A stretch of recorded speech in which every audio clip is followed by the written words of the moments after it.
Hey guys, it's your girl Whimsical Amy, and you are watching the crime recap where we don't sugarcoat anything, just raw updates straight from the streets so you stay woke. Let's get into it. First up, Benue State, and it is heartbreaking as we all know. About 200 people, including kids, families, and even 5 soldiers, were killed during an overnight attack on 2 communities, Yeleweta and Daudu. It happened on June 13, and witnesses say armed militias stormed the villages from both sides, opened fire on IDPs sleeping in market stalls, and burned entire families alive. One local leader called it a terrible sight. Babies, parents wiped out. Some homes had up to 12 to 15 people inside, all gone in flames. And while Yeleweta was being hit, another group tried to attack Daudu too, but ran into resistance from youths and security. Even with the effort, 2 soldiers still lost their lives. The residents are terrified, and honestly, they've got every reason to be. Over 1,500 lives have been lost in Benue in just 3 months, and the silence is loud.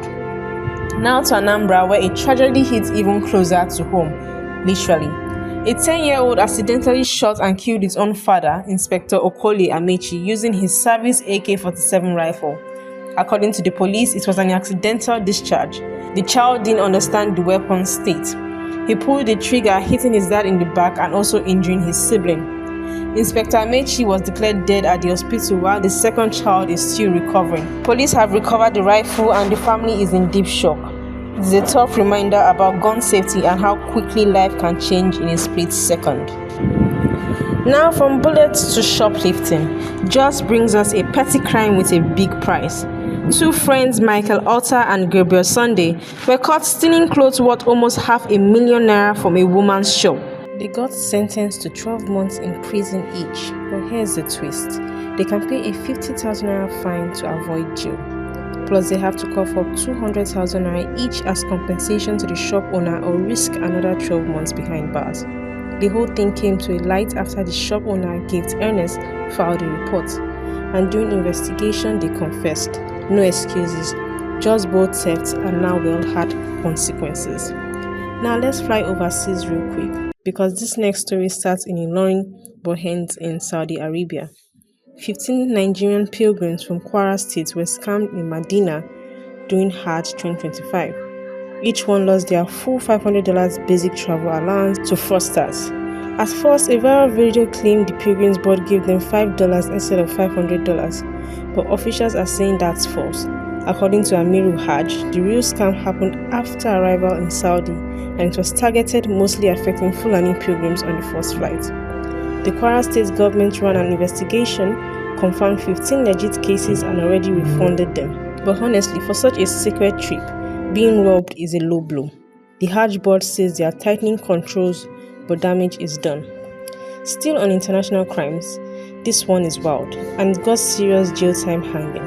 A 25-year-old Nigerian woman, Ifeoluwa Akinwumi, was arrested in India with drugs worth 1.8 billion naira. She was caught carrying over 5 kilograms of MDMA, that's a strong party drug, hidden inside a bag full of new Chirida clothes. Police say she was a courier trying to deliver the stash to African peddlers, but got busted after the guys failed to show up to collect the goods. She's now facing up to 20 years in prison under India's drug laws. She says she went to India to open a beauty salon, but now it's looking like she'll be doing time instead. And get this, her arrest came just 2 days after another Nigerian was caught doing the same thing in a different Indian city. Not a good look for Nigeria. Now, before we hit our final headline, quick reminder: like, share, and hit that subscription button if you want more real stories like this. We're not here to bore you, we're here to wake you up. Stay locked in. A 60-year-old businessman headed for Iran was caught at Lagos airport after NDLEA officials noticed something off. Turns out he had swallowed 65 wraps of cocaine weighing 1.4 kilograms. They kept him under watch and waited. And yes, he passed every single wrap. NDLEA says they're on full alert, and these drug moves keep getting smarter, but not smarter than the system.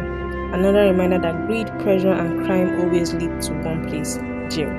And that's it for today on Crime Recap with Whimsical Amy. For more stories, facts, and full details, hit up theeagleonline.com.ng.